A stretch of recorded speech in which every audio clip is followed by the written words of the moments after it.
Mari kita bersatu dalam doa.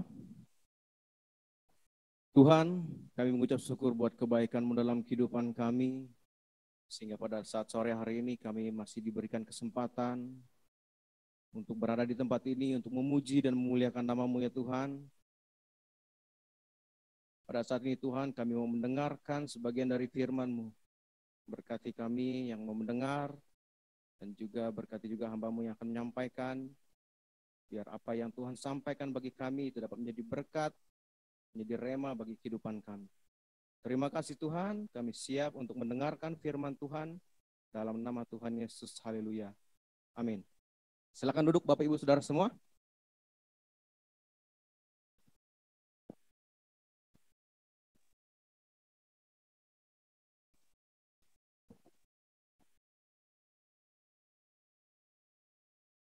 Shalom.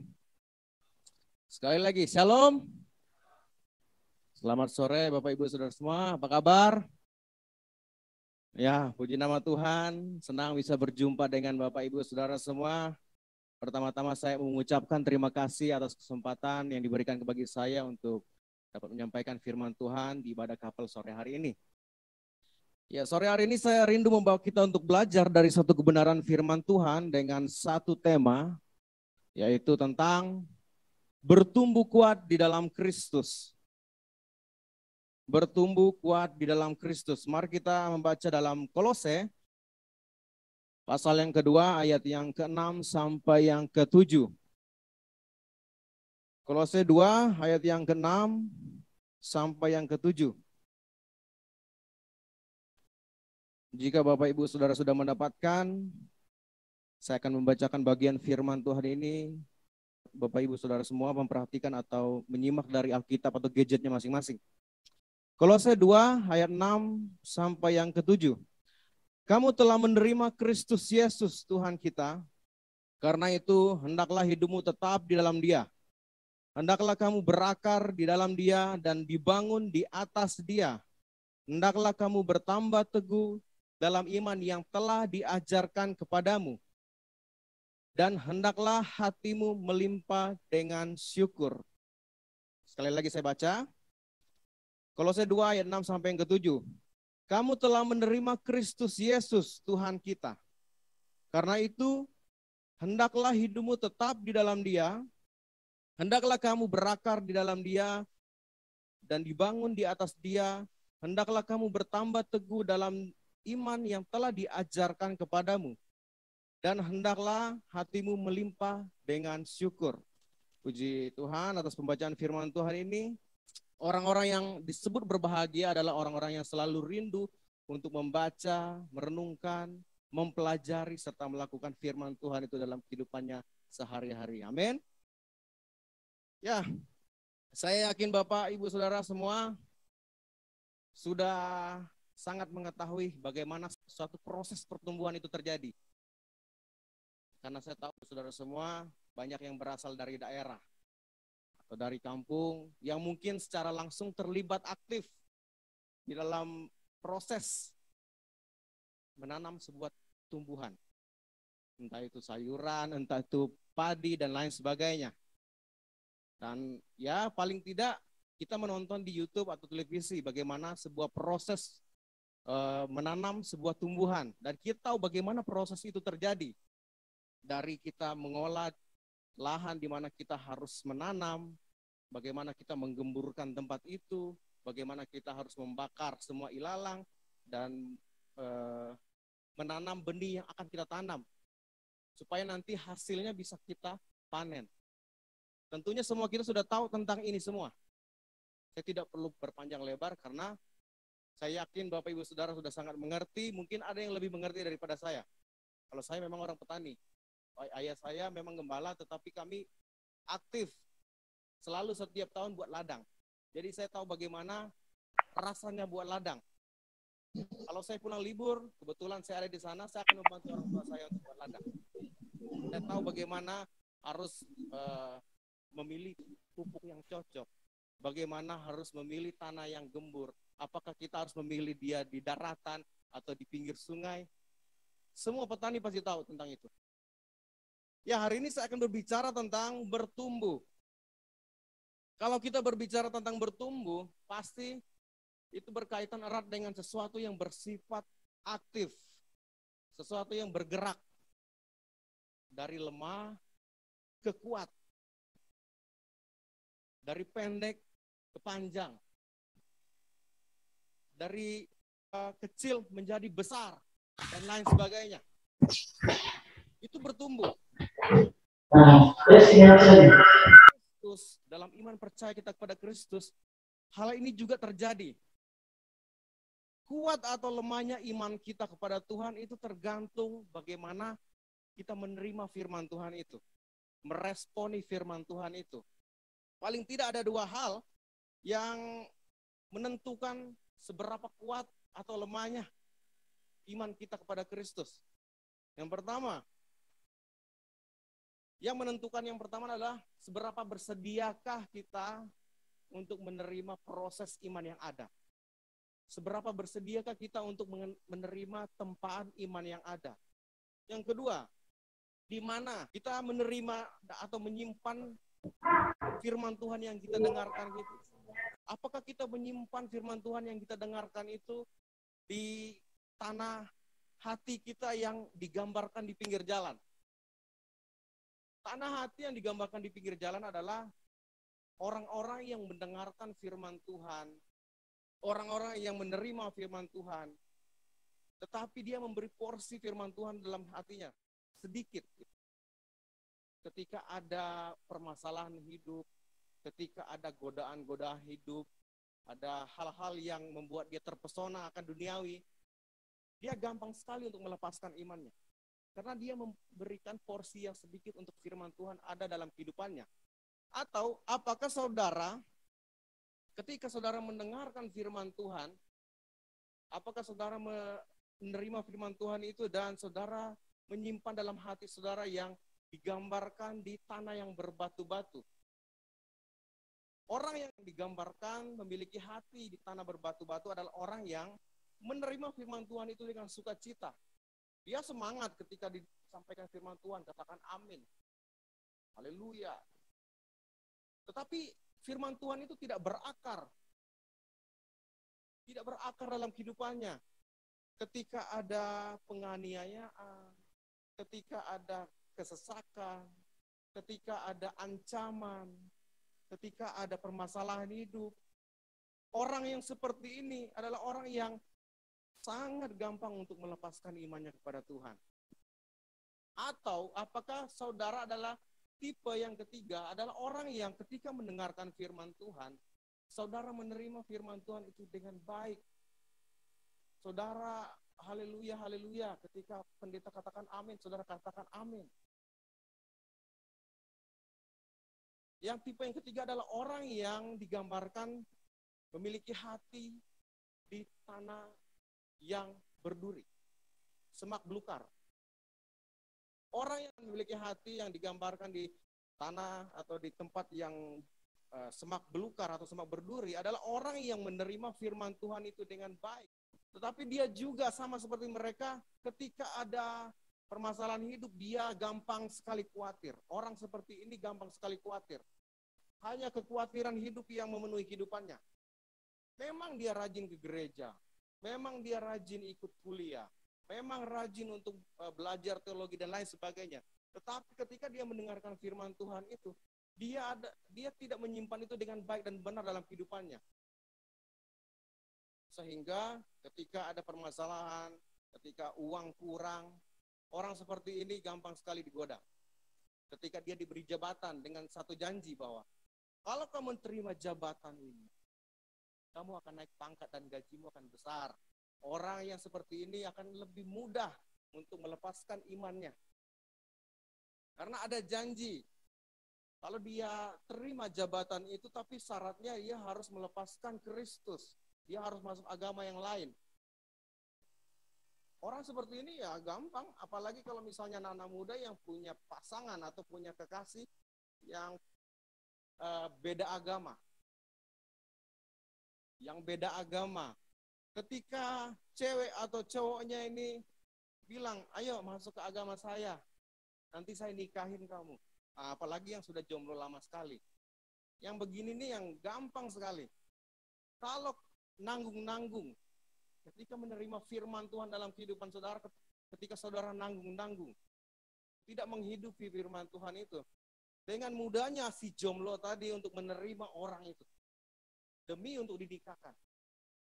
Atau apakah saudara ketika saudara menerima firman Tuhan, saudara adalah tipikal yang keempat, adalah orang yang memiliki hati yang digambarkan sebagai hati di tanah yang subur. Orang yang memiliki hati yang digambarkan di tanah yang subur adalah orang yang mendengarkan firman Tuhan.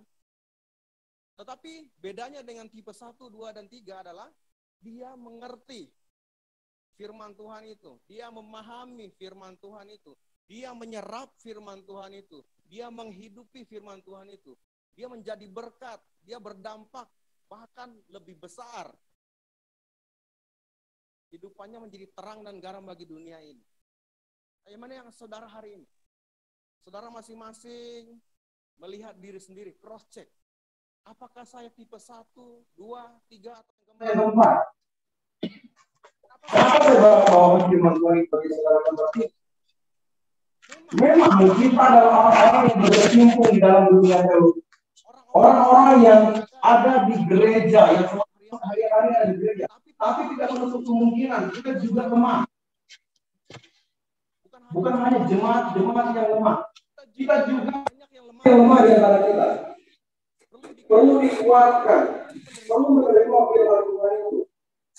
Makanya di kelas saya selalu katakan ada dua hal yang mana sebetulnya yang saya kasihkan dengan semua ini. Yang pertama, jangan bangga ketika saudara gendong gelar saudara STH, MTH atau apalah gitu. Tapi dengan hasil contekan,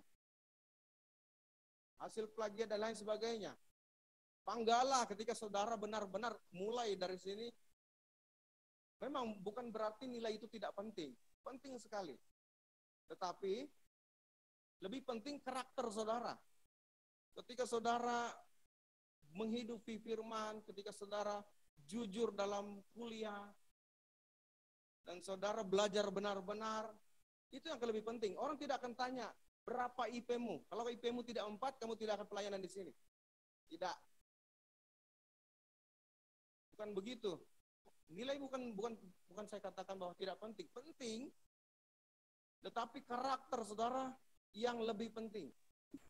Hiduplah dengan karakter yang kuat, dengan karakter Kristus. Itu ya. Untuk menjadi seorang Kristen, seorang yang sekedar beragama Kristen itu sangat mudah, saudara.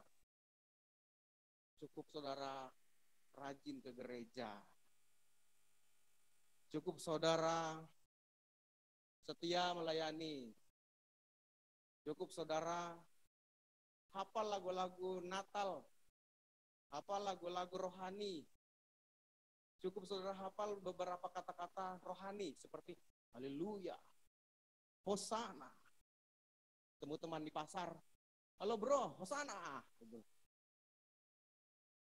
Jadi terlihat rohani, terlihat Kristen gitu. Tapi bukan itu. Untuk menjadi seorang yang beragama Kristen itu mudah, tetapi untuk menjadi seorang yang benar-benar Kristen sejati itu persoalan lain, saudara. Persoalan lain. Orang yang rajin ke gereja belum tentu ia adalah seorang Kristen yang sejati. Tetapi orang Kristen sejati pasti rajin ke gereja. Amen. Orang yang rajin itu kuliah belum tentu ia adalah seorang Kristen atau mahasiswa yang benar. Tetapi seorang yang mahasiswa yang benar atau mahasiswa yang menghidupi firman Tuhan, seorang mahasiswa yang benar-benar menghidupi cara hidup orang Kristen, dia pasti akan rajin kuliah. Amin. Ya, yang menjadi pertanyaannya bagi kita saat ini adalah bagaimana agar kita dapat bertumbuh kuat di dalam Kristus. Yang pertama adalah siap menikmati proses atau tempaan iman. Mari kita baca dalam 1 Korintus pasal yang ke-10 ayat yang ke-13. 1 Korintus pasal yang ke-10 ayat yang ke-13.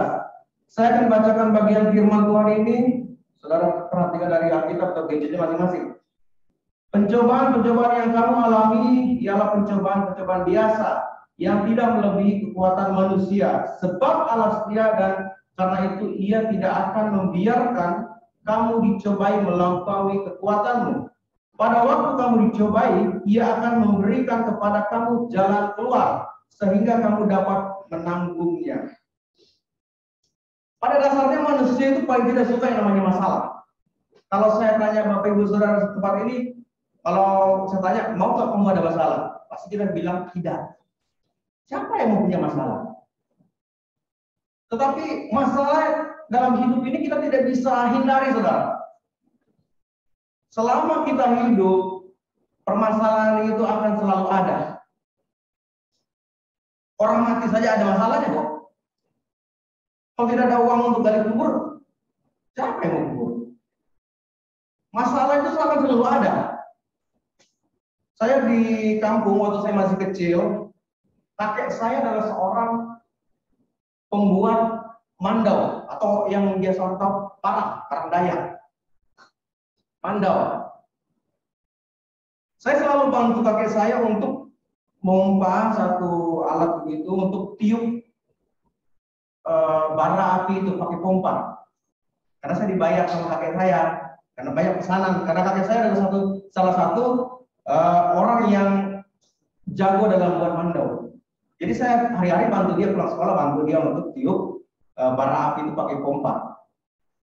Saya pompa begitu. Sambil saya pompa, saya perhatikan cara dia buat parang. Yang pertama dia buat adalah dia ambil satu bilah besi yang besar, dia masukkan ke dalam api, dipanaskan sampai merah. Setelah keluar, baru dia bentuk. Dia taruh satu alat seperti satu alat yang keras begitu di atas itu untuk membentuk seperti sebuah parang. Dia pukul, kalau belum lembek dia masukin lagi ke api. Dia keluarin lagi, dia pukul lagi bentuk sampai menjadi bentuk seperti parang, tapi belum bisa digunakan. Itu berulang-ulang dia lakukan. Dia kasih masuk ke api, dia tempa lagi parang itu, belum disebut parang sebenarnya, masih besi. Dia tempa lagi, dia kasih keluar lagi, dia kasih di air lagi, kasih lagi di api, dia setelah merah kasih keluar lagi, tempa sampai tipis, sampai bisa seperti untuk dikikir. Dan ujungnya nanti ini parang ini akan dikikir, akan dihaluskan. Setelah itu terakhir akan diasah, baru bisa digunakan. Proses itu bisa makan berapa jam gitu. Kadang-kadang kalau untuk buat satu parang yang kuat dan yang terbaik, itu bisa makan seharian. Untuk parang-parang terbaik itu lama pembuatannya.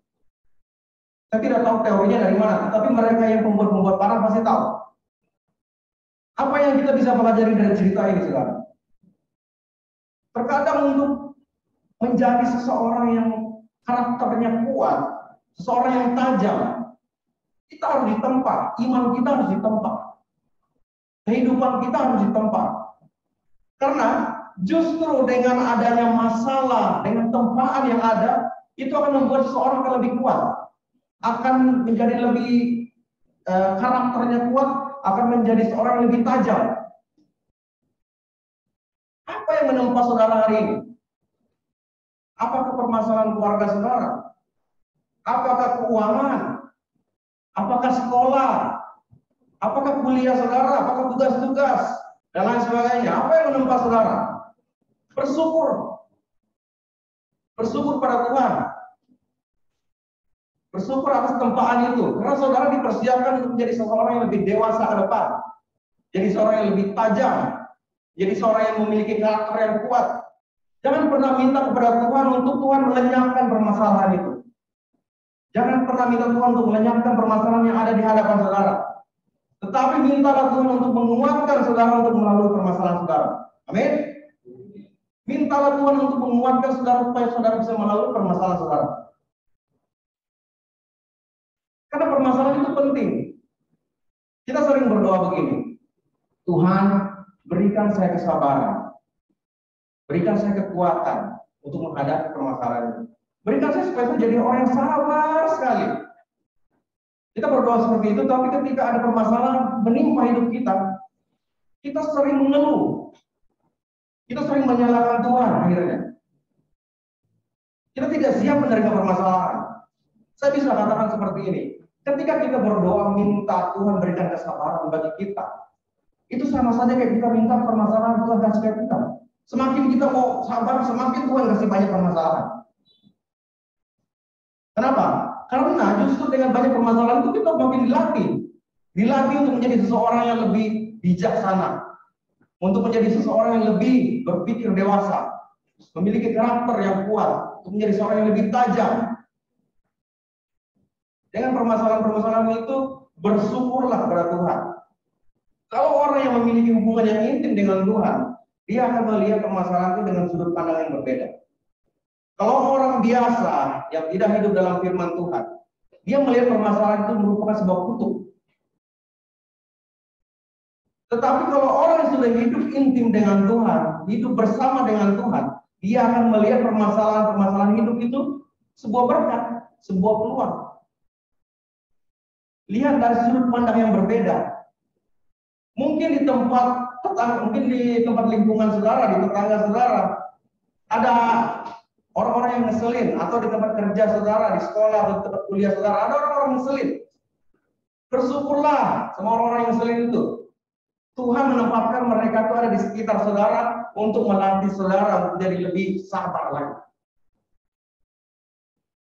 Mungkin mereka ditempatkan di sekitar saudara untuk menjadi batu asa. Ya, tapi jangan mau jadi batu asa semua ya. Oh, saya jadi batu asa, saya kasih kesal nih orang. Tidak begitu juga, saudara.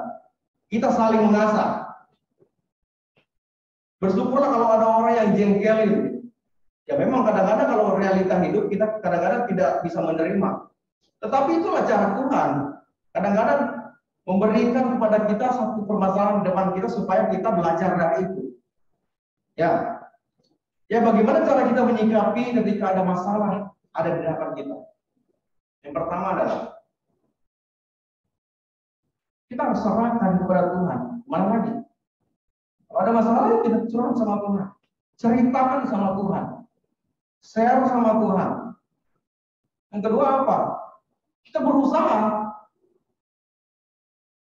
Tuhan melakukan bagiannya, kita juga melakukan bagian kita.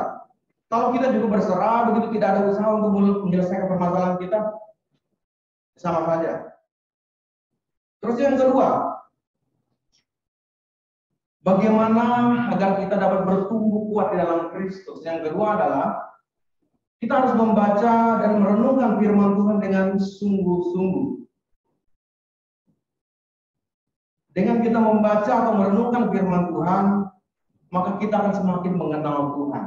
Semakin mengenal kasih-Nya, semakin mengenal karakternya, semakin mengenal kehendaknya, semakin mengenal hatinya.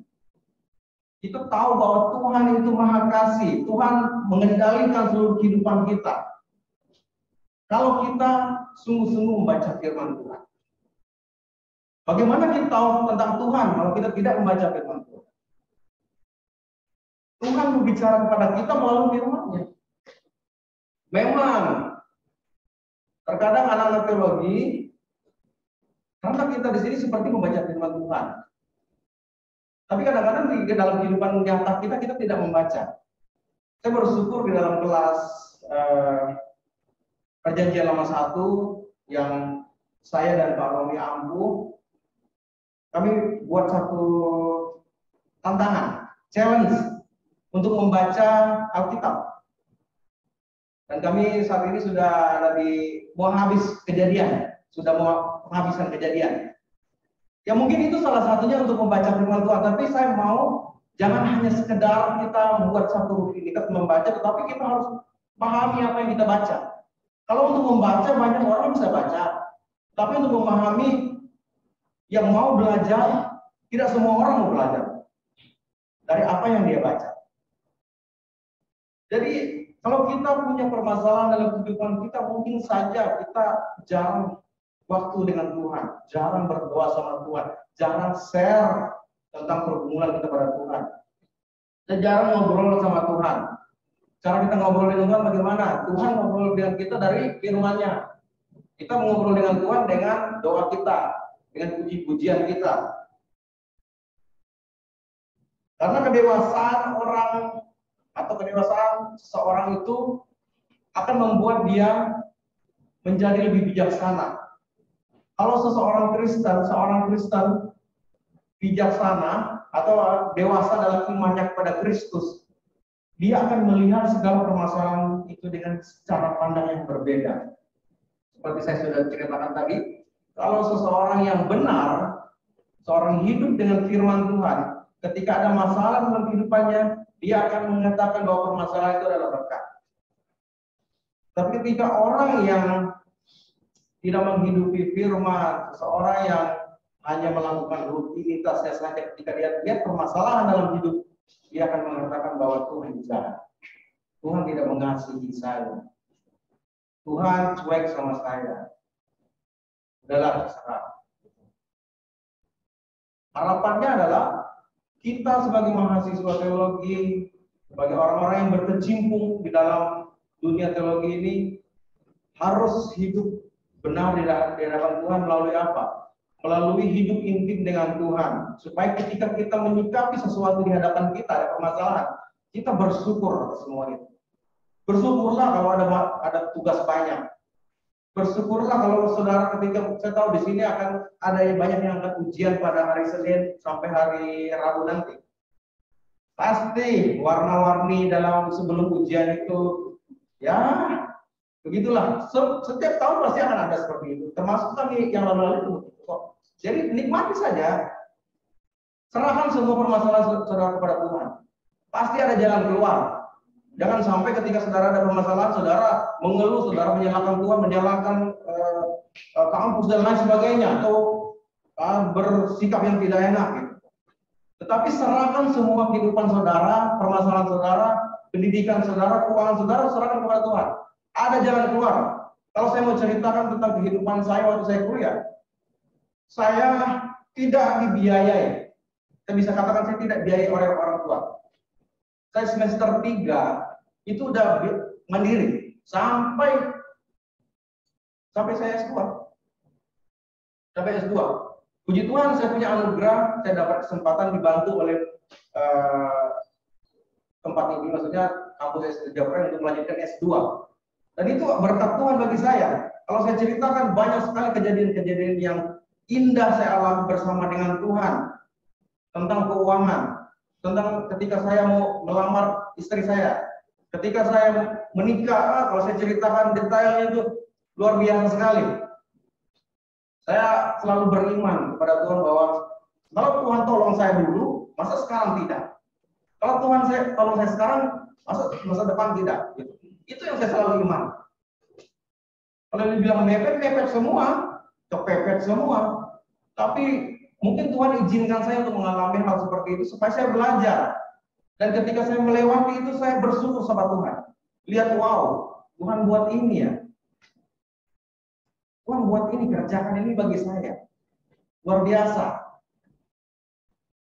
Kadang-kadang Tuhan izinkan kita untuk, ya dulu, mungkin di sini mungkin sudah anak-anak mahasiswa sudah bisa makan enak. Di masa saya, ya mungkin saya agak ceritakan ya, maaf saya 1 minggu saya pernah makan, saya bukan menceritakan ini saya ini di rumah, tapi bisa jadi motivasi bagi anak mahasiswa. Saya pernah dulu 1 minggu ini makan nasi sama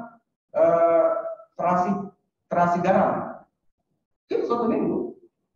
Mungkin saudara kami bisa hanya orang yang berjas di depan itu makan begitu. Bisa.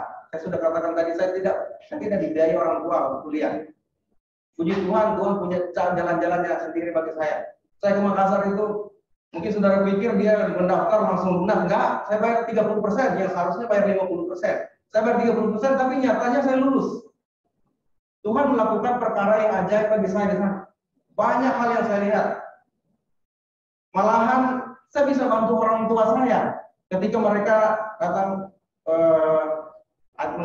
menghadiri wisuda saya ketika akhir kuliah saya di sana, saya bisa bantu mereka. Puji Tuhan. Saya tunangan dengan dana pas-pasan, saya nikah lagi. Aduh, cerita. Kalau mau cerita dengan saya, anak muda boleh cerita. Yang mau menikah tuh jangan ragu nikah. Yang penting saudara sudah niat. Niat, tapi berusaha juga. Jangan niat tapi bolong-bolong gitu. Maksudnya nggak ada usahanya sama sekali. Lakukan bagianmu. Tuhan tidak akan permalukan kita. Saudara jadi hamba Tuhan itu banyak orang, mungkin ada ya beberapa orang yang akan bilang, hamba jadi hamba Tuhan itu memilih jalan garis miskin. Gitu.